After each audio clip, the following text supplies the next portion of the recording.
안녕하세요. 경희대학교 기계공학과 알짜의 연구실 박보영입니다. 지난 시간까지 레인포스 이론 알고리즘까지의 이론과 코드 실습을 해봤는데요.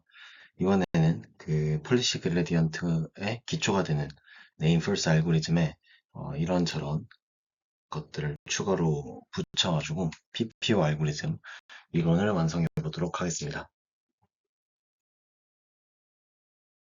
먼저 목차입니다. 어드밴티지 개념에 대해서 살펴보고 가장 핵심이 되는 구조인 액터 크리틱 메소드, 그 다음에 GAE, 폴리시 레이티오, 임포턴스 샘플링, 그 다음에 TRPO 알고리즘에서 따온 트러스트 리즌, 그 다음 알고리즘인 PPO까지 완성을 해보도록 하겠습니다. 먼저 지난 시간까지 살펴봤던 레인포스 알고리즘을 한번 짚고 가겠습니다.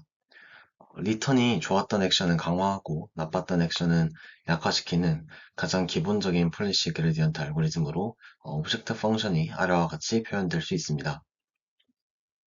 지난번에 이 expectation이 들어간 오브젝트 펑션을 폴리시 그레디언트 이론을 통해서 이 수식 전개를 해서 GT로 폴리시 그레디언트 이론을 통해서 이 해결을 했고요. 그 다음에 이 베리언스가 커지는 문제를 리턴 GT로 바꿔가지고 안에 expectation에 들어가는 항을 GT로 바꿔서 해결을 했습니다. 그래서 여전히 한계가 있는 것이 환경에 노이즈가 많으면 리턴의 베리언스가 커져서 학습이 불안정해진다고 했습니다. 그래서 나오는 개념이 바로 어드밴티지인데요. 사실 지난 시간에 레인포스 할 때 마지막에 조금 이 내용을 살펴보긴 했습니다. 이 베리언스가 큰 문제를 해결하기 위해서 스테이트 밸류 펑션을 베이스라인으로 도입을 해서 어떤 좋고 나쁨의 기준을 좀 정해서 베리언스를 확 줄여보자 이런 개념이었거든요. 그때 이제 들어가게 되는 어, GT, 리턴 GT 빼기 밸류 펑션 V를 이 뺀 값 자체를 어드밴티지라고 정의를 하게 됩니다. 그래서 위식의 조항을 어, 베이스 라인에다가 스테이트 밸류 펑션을 대입을 해서 저거를 이제 그냥 단순하게 지원을 해준 식이 밑에 나와 있고요. 이제 평균보다 잘한 액션만 강화할 수 있게 되었습니다.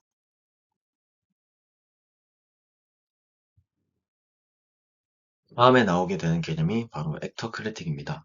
이런 구조 자체는 액터 크리틱이라는 이런 명칭, 구조 자체는 A3C라는 강학습 알고리즘에서 나왔고요. 하지만 저희는 A3C 알고리즘을 다 살펴보진 않고 거기서 PPO 알고리즘에 필요한 액터 크리틱 구조에 대한 개념만 빠르게 살펴보도록 하겠습니다. 우선 앞에서 정의한 어드밴티지를 계산을 하려 그러면 폴리시 파이와 스테이트 밸류 펑션 V 두 개의 네트워크가 필요합니다. 근데 온 폴리시인 레인포스에서는 어드밴티지 A는 G 빼기 V에서 G라는 저 리턴을 사용하기 때문에 온라인 러닝이 불가능하죠. 그렇기 때문에 TD 에러로 이걸 변형을 해서 온라인 러닝이 가능하도록 한 것이 바로 액터 크리틱 구조입니다. 이런 식으로 리턴 GT를 TD 에러로 변형하는 과정에서 여기 스테이트 리턴 에피소드 전체의 리턴 값을 immediate reward와 바로 next state의 discounted value로 이렇게 변환하는 방법은 저희가 벨만 이퀘이션에서 한번 살펴봤습니다. 그래서 그 수식을 그대로 적용을 해서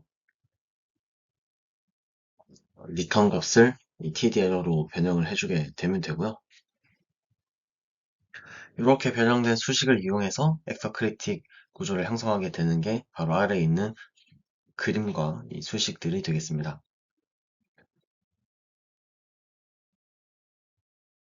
이 환경에서 스테이트가 두 개가 뽑아져 나왔죠. 이건 두 개는 같은 스테이트인데 따로 나오는 게 아니라 같이 나온 스테이트인데 이 동시에 네트워크에 들어간다는 점을 이제 얘기를 하려고 이렇게 표현을 한 거고요.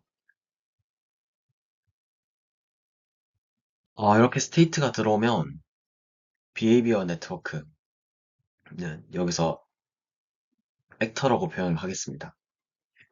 실제로 액션을 뽑아내는 역할이기 때문에 액터라고 지칭을 하고요. 여기서 이제 네트워크를 통과해서 플래시 그레디언트를 이용해서 바로 액션을 뽑아내게 됩니다.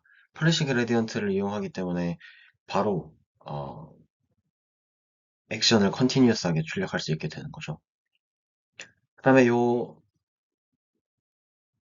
비헤이비어 네트워크, 즉 액터를 계속 좋은 액션을 뽑도록 업데이트를 해야 되는데 그때 사용되는 것이 바로 밑에 있는 크리틱입니다. 크리틱이 비판하는 거잖아요. 그러니까 액터가 잘하고 있는지 못하고 있는지 얼마나 어떻게 잘해야 되는지 이런 것들을 도와준다는 의미에서 크리틱이라는 이름이 붙었습니다. 얘 로스 펑션은 이제 여기 타겟, 여긴 GT인데 저희가 위에서 아까 이미디어트 리워드를 활용한 TD 에러로 변환을 했죠. 그래서 그거를 이용해서 로스 펑션의 민스퀘어 에러를 정의를 하게 되고요. 얘는 요 TD 에러를 미니마이즈 해야 되니까 이 위쪽에 액터가 리워드를 최대화하기 위해서 그레디언트 어센트를 썼던 것과는 달리 디센트를 써야 되겠죠. 그래서 파라미터에서 빼기가 들어갑니다. 근데 이제 이게 수식 전개를 하다 보면 이 마이너스 부호끼리 맞물려서 최종적으로는 플러스 부호로 남게 됩니다. 근데 이게 플러스라고 해서 그레디언트 어센트라고 헷갈리시면 안 되고 근본적으로 얘는 TD 에러를 미니마이즈, 네, 타깃값과 내가 예측한 Q 밸류 값의 오차를 줄여야 되는 거기 때문에 그레디언트 디센트로 학습이 진행된다는 점 유의해서 보셔야 되겠습니다. 그래서 요 과정을 이제 수도코로 나타낸 게 오른쪽에 있고요. 빠르게 살펴보면 크리에이팅 네트워크, 얘는 파라미터 파이 사용하죠. 예전에 앞에서는 파이 세타, 파이 햇을, 죄송합니다. 세타 햇을 사용했는데 그거는 사람마다 표현하기 나름이니까 여기서는 파이라고 표현했습니다. 그래서 크리에이팅 네트워크 밸류 펑션을 뜻하는 V를 이제 이니셜라이즈 하고 이 스테이트에 대해서 액션을 뽑아내는 대신 이 파라미터 세타를 사용하는 폴리시 액터 네트워크 폴리시 파이도 이니셜라이즈를 합니다. 그래서 하이퍼 파라미터도 설정을 해주고요. 얘는 업데이트를 얼마나 할지에 대한 내용이죠. 지금 여기서는 학습률, 러닝 레이트, 알파를 썼고 구분해야 돼서 베타를 썼습니다. 얘도 똑같은 러닝 레이트에 해당되겠죠. 얘도 나중에 이 인자로서 하이퍼 파라미터로서 조절을 해주게 됩니다. 그럼 뒤에 코드 실습 때 살펴보도록 하고요. 그래서 에피소드를 첫 번째부터 n번째까지 밑에 것들을 반복을 할 텐데 스테이트 초기 상태 이니셜 해주고 에피소드를 시작을 해줍니다. 그래서 S가 끝나지 않는 동안 마지막 스테이트가 아니면 폴리시에 따라서 액션 뽑아내고 그거를 환경에다가 execute 해가지고 그 다음 리워드와 넥스트 스테이트를 얻어냅니다. 그 다음에 그거를 밸류 펑션, 크리틱 네트워크의 밸류 펑션을 이용해서 TD 에러를 계산하고 그 에러를 가지고 이 에러를 오차를 줄이기 위해서 여기 플러스지만 그레디언트 디센트라고 했죠. 그래서 요 크리틱 네트워크의 파라미터를 업데이트하고 요 TD 에러를 반영을 해서 얼마나 더 좋은 액션을 뽑아낼 건지 그 방향으로 얼마나 업데이트를 할 건지를 가지고 여기 액터 네트워크도 업데이트를 합니다. 그다음에 이제 쭉쭉 다음 스텝으로 업데이트 해나가서 이것들을 쭉 반복하는 것이 TD 에러를 이용한 액터 크리틱 구조가 되겠습니다.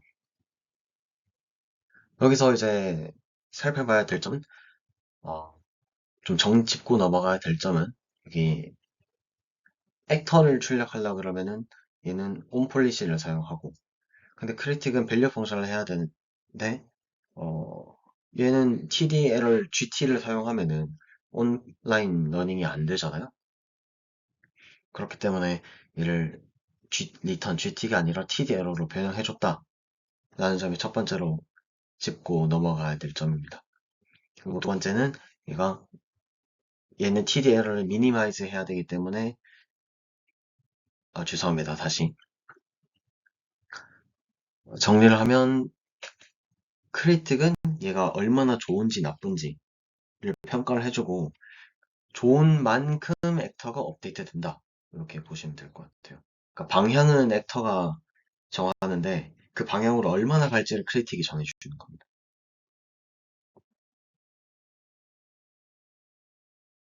이번에는 GAE, Generalized Advantage Estimation에 대해서 살펴보겠습니다. 어드밴티지를 다시 한번 살펴보면 어, 어드밴티지에서 뒤쪽에 빼주는 항은 똑같은데 그 타겟 네트워크를 리턴 GT를 쓸 거냐 아니면은 벨만 이퀘이션을 적용해서 TD-에러로 사용을 할 거냐 이렇게 두 가지가 있었죠. 근데 이 리턴을 사용을 하면 베리언스가 크고 바이어스가 작고 TD-에러를 사용하면 베리언스는 작지만 바이어스가 크게 됩니다. 그래서 저번에도 우리가 TD0에서 TD 람다로 확장을 할 때 TDN, TD 람다 이렇게 확장한 과정에서 걔네 둘의 장점을 섞은 중간 N 스텝을 사용했잖아요. 여기서도 마찬가지로 N 스텝 어드밴티지를 사용하자는 게 핵심 아이디어입니다. 근데 여기 N 스텝으로 이렇게 정의를 하게 되는데 그 N도 파라미터잖아요. 근데 요 파라미터를 하나로 고정을 해버리면 어떨 땐 잘 맞을 수도 있지만 어떨 땐 또 당연히 안 맞을 수도 있겠죠. 그래서 항상 모든 상황에 잘 맞을 수는 없기 때문에 얘네들을 지수 가중 평균을 내서 사용하자는 것에 하자는 아이디어가 이 GAE가 되겠습니다. 여기서 감마는 디스카운트 팩터, 람다는 바이어스 베리언스 트레이드 오프라고 해서 이 지수 가중 평균을 어떻게 얼마나 할지를 결정하는 이 하이퍼 파라미터가 되고요. 얘는 0과 1 사이가 되겠습니다. 람다가 1이 되면 그 원스텝만 내다보는 퓨어 TD에 가깝고 람다가 1이 되면 좀 몬테카를로 그러니까 리턴 GT를 사용하는 것에 가까운 거죠. 근데 왜 하필 지수 가중 평균을 이용하냐? 그냥 평균을 내면 되지 않느냐? 라고 하면 단순 평균을 사용하게 되면 이 n이 1일 때와 n이 아주 큰 값이 모두 동일한 비율로 반영이 되잖아요. 근데 양쪽은 너무 극단적이기 때문에 이걸 다 섞으면 불안정하게 됩니다.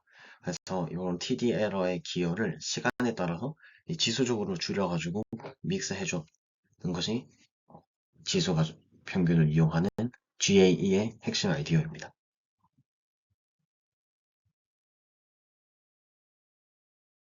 다음으로 필요한 개념이 폴리시 레이티오 R 세타입니다. 이건 이제 그 리워드 R이랑 좀 구분을 하셔야 되고요. 기호가 헷갈리니까.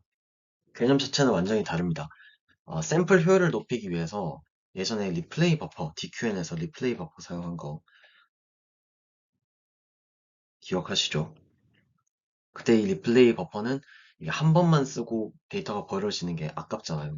이게 너무 힘들게 얻은 데이터인데 한 번 업데이트에만 딱 쓰이고 버려지면 그 비용이 너무 아까우니까 저장해놨다가 여러 번 써먹음으로써 어, 샘플의 효율성을 높이고 그 다음에 이게 시간 순서대로 쭉 나열해보면 전과 뒤는 큰 차이가 없잖아요. 그래서 시간 순차적으로 큰 상관관계가 있기 때문에 이거 역시 학습에 좋지 않다.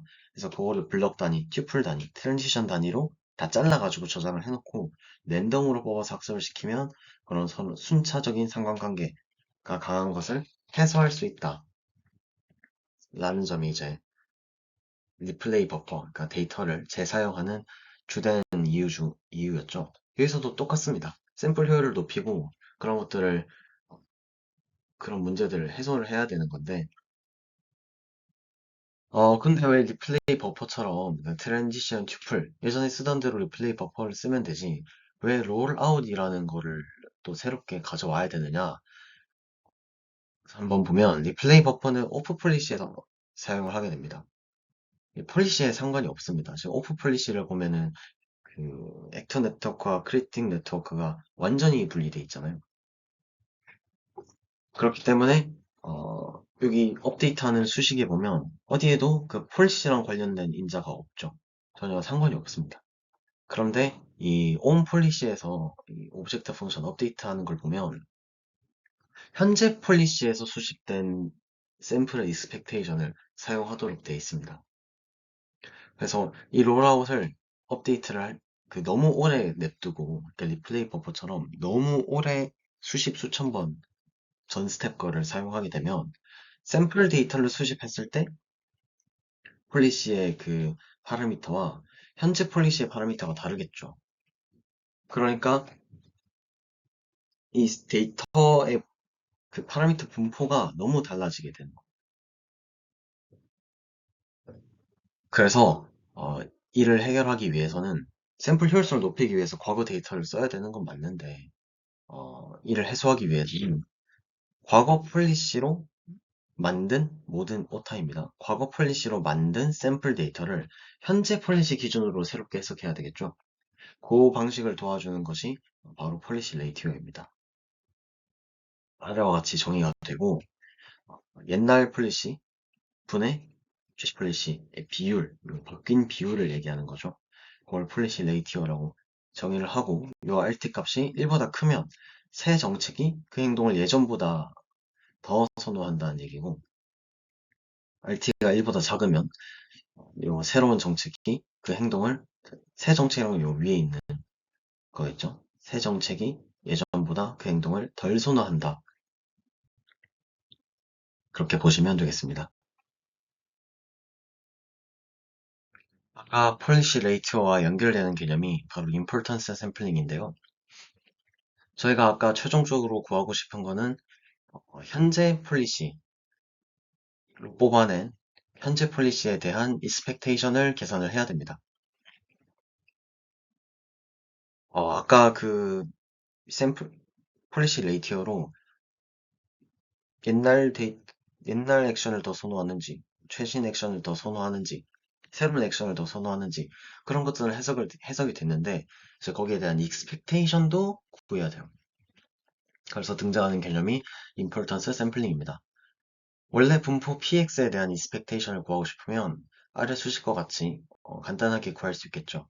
근데 이 샘플을 뽑을 수 있는 분포가 그 px가 아니고 qx로 바뀌었어요. 그러면 이게 샘플링 레이트를 이렇게 곱을 해줘서 임포턴스 샘플링 곱을 해줘서 이렇게 익스펙테이션을 구할 수 있다. 이런 이론이 임포턴스 샘플링입니다. 즉 원래 쓰고 싶던 분포 P 대신에 샘플을 뽑을 수 있는 분포 Q를 사용하되 이 Q분의 P의 가중치를 곱해주면 된다는 것인데요. 이걸 저희가 얻으려고 했던 요 오젝트 펑션에다가 적용을 해보면 어, 저희가 구하고 싶은 요 P는 지금 세타에 해당하는 거죠. 최신 현재 폴리시에 대한 거죠. 근데 저희가 롤아웃 데이터를 모아놓은 거는 롤아웃 버퍼에 모여 있는 거는 과거 파라미터에 대한 세타 올드에 대한 거잖아요. 그래서 여기에 아까 위에서 확인한 임포턴스 샘플링을 적용하면 이렇게 되는 거고 여기 앞에서 배웠던 레이티오를 적용해서 깔끔하게 정리할 수 있게 됩니다. 그러면 저희는 이제 온라인 러닝, TDL을 사용하면서도 그 샘플이 한번 버려지고 그런 아까운 상황을 방지하기 위해서 롤아웃 데이터를 모을 수 있고 이때 오래된 데이터가 현재 정책과 데이터 분포가 불일치할 때, 즉 온라인 러닝이라서 발생하는 이런 문제를 폴리시 레이티오와 임포턴스 샘플링을 통해서 해결을 한 것입니다. 이번에는 트러스트 리전에 대해서 알아보겠습니다. 지금까지의 DRL 구조를 살펴보게 되면 기초가 되는 레인포스 알고리즘에서 어드밴티지를 먼저 도입을 했죠. 그 학습의 베리언스가 너무 요동치는 걸 막기 위해서 베이스라인을 도입하고 그 베이스라인의 기준이 되는 값을 리턴 G2로 하느냐 아니면 원 스텝을 바라보는 TD 에러로 하느냐. 근데 그 두 개의 장점을 합치기 위해서 n 스텝을 사용하고 그 n 스텝의 가중합을 해주는 GA1을 도입을 했습니다. 그렇게 해서 학습이 좀 안정적으로 되었고 또한 샘플이 힘들게 모았는데 한번 쓰고 버려지는 그런 아까운 상황을 방지하고 샘플 효율성을 높이기 위해서 누락 버퍼를 도입하고 이때 이 분포가 현재 정책과 예전 정책에서 모은 데이터의 분포가 달라지는 이 온라인 러닝에서 생기는 문제를 해결하기 위해서 임포턴스 샘플링, 폴리시 레이티오를 반영해서 그 문제도 해결을 다 마쳤습니다. 그래서 이렇게 해서 오브젝트 펑션의 그라디언트를 딱 계산할 수 있게 되었습니다. 근데 이때 실컷 계산한 그레디언트가 학습하다 보면 이전 값과 달리 너무 커지는 경우도 있겠죠. 그러면은 이 오브젝트 펑션으로 직접 바로바로 업데이트하는 건 비헤이비어 플래시, 즉 액터 네트워크잖아요. 그 액터 네트워크 비헤이비어 플래시가 한 번에 너무 많이 바뀌게 되는 거죠. 액터 네트워크는 환경이 뭐 그레디언트가 크니까 그에 따라서 확확 바뀌는데 크리틱은 저희가 매 스텝 업데이트를 해주는 게 아니라 이 C스텝, 특정 타임 스텝 이후에 그 차이 갭을 줄이기 위해서 비헤이비어 네트워크의 그 값으로 업데이트를 해줬었잖아요. 그런데 그 N 스텝 중간에 비헤이비어 네트워크, 즉 그레디언트가 커서 액터가 너무 많이 바뀌어버리게 되면 크리틱이 예측해주는 밸류가 의미가 없어지겠죠. 그렇게 되면 당연히 샘플 효율 나빠지고 학습 불안정해지면 자명합니다.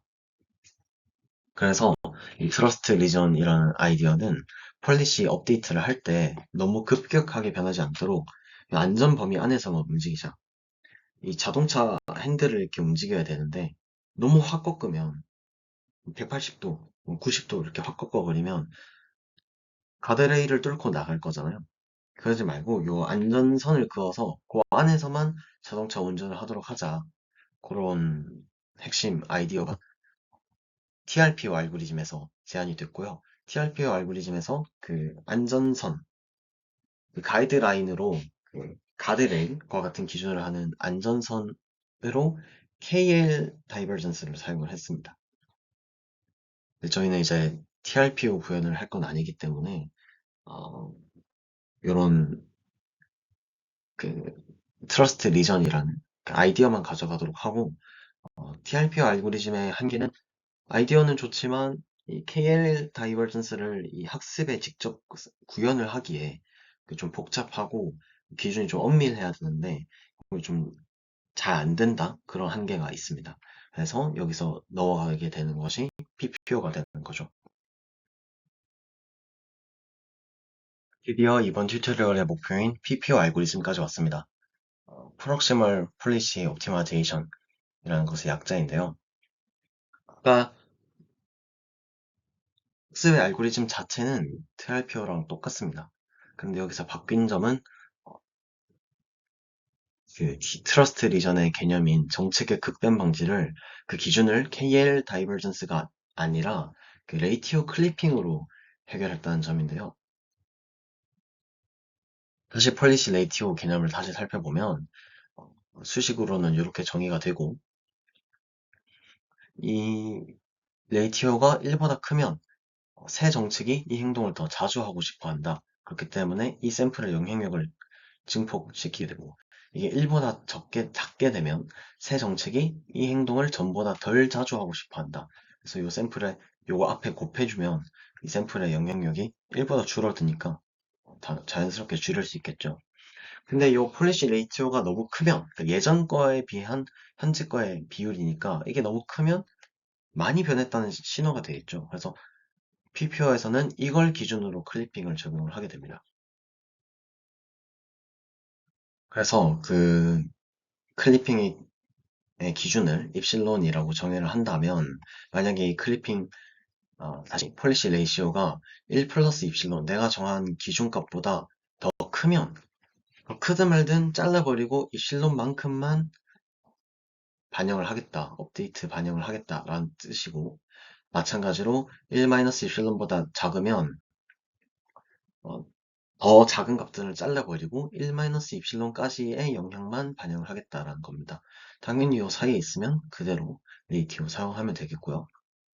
그래서 이 오브젝트 펑션에다 적용을 하게 되면 이렇게 수식으로 표현될 수 있고 이거를 이 로스 펑션 위에 클립이라는 이 용어를 붙여서 표기를 하게 됩니다. 그래서 최종적으로 PPO의 오브젝트 펑션은 아래와 같이 표현될 수 있습니다.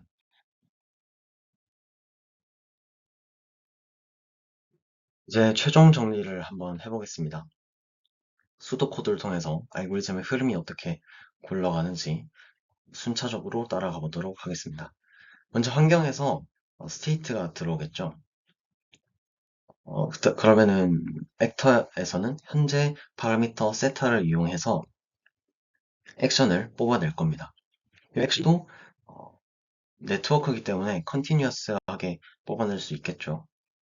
그렇게 해서 상호작용한 이 트라젝토리 타워가 만들어지면 얘네를 롤업 버퍼에 저장을 하게 됩니다. 지금은 액션을 뽑아낼 때 current policy 파이의 파라미터 세타를 사용했지만 롤업 버퍼에 들어가면 그때부터 이제 그 세타 월드가 되게 되는 거죠. 그래서 롤업 버퍼에 저장을 해놓고 얘를 이제 뽑아와서 크리틱 업데이트를 해야 됩니다. 다시 크리틱에 집어 넣어야 됩니다. 크리틱에 이 스테이트를 넣어서 크리틱이 이 스테이트 밸류 펑션을 뽑아내겠죠. 그래서 얘네를 가지고 TD 에러를 계산을 하고 이 TD 에러와 몬테카를로 중간 과정을 이제 적용을 해주는 게 지수 가지고 평균을 해서 베리언스를 줄여주는 게 GAE라고 했었죠. 그걸 적용한 어드밴티지를 또 계산을 합니다. 그리고 롤아웃 버퍼에서 들어온 건 세타 올드를 사용했기 때문에 현재 폴리시와 비교를 해서 그 얼마나 정책이 액션을 선호하는지 그걸 폴리시 레이티오를 계산해주고 얘네들을 이용해서 액터에 있는 파라미터 세타를 위한 오브젝트 펑션을 만들어주게 됩니다. 근데 이때 그 액터의 behavior 폴리시가 너무 많이 바뀌면 크리틱이랑 안 맞는다고 했었죠. 그 문제를 해결하기 위해서 PPO에서는 이필론 세타를 두고 이 폴리시 레이티오가 그 세타를 넘어가지 않도록 1에서 그 세타만큼 넘어가지 않도록 클리핑을 해준다고 했습니다. 그래서 정책이 너무 급변하지 않도록 오브젝트 펑션을 형성을 하고 그걸 이용해서 액터를 업데이트를 하게 되겠죠. 이 업데이트를 하게 된 액터는 더 좋은 액션을 뽑아내고 더 좋은 트라젝토리를 만들어낼 겁니다. 그런 식으로 어, 폴리시가 점점 개선이 되고 로봇이 더 좋은 액션을 하게 되는 거고요. 근데 이때 어드밴티지나 이런 것들은 액터를 업데이트하기 위한 거고 크리틱은 스테이트 밸류 펑션만 잘 뽑아내면 되죠. 그렇기 때문에 어드밴티지 계산할 필요 없이 이 TD 에러를 미니마이즈하는 그레디언트 디센트 방법을 사용해서 이 파라미터 파이에 대한 로스 펑션을 이용해 크리틱을 지속적으로 업데이트 해주게 됩니다. 그래서 요것들을 이제 지속적으로 쭉 반복을 해주는 게 PPO 알고리즘이고요. 그걸 간단한 수도 코드로 나타내면 위처럼 되게 됩니다.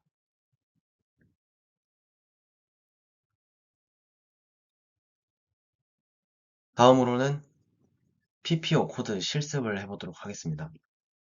지난번에는 레인포스 알고리즘을 할 때는 간단한 카트폴 예제를 통해서 했는데 이제 PPO에서는 액션도 컨티뉴어스하게 뽑아낼 수 있고 스테이트도 조인트 스테이트 다 연속적으로 받을 수 있죠. 그렇기 때문에 아이작 심을 이용해서 로봇을 이용해서 코드 실습을 한번 해보도록 하겠습니다. 감사합니다. 감사합니다.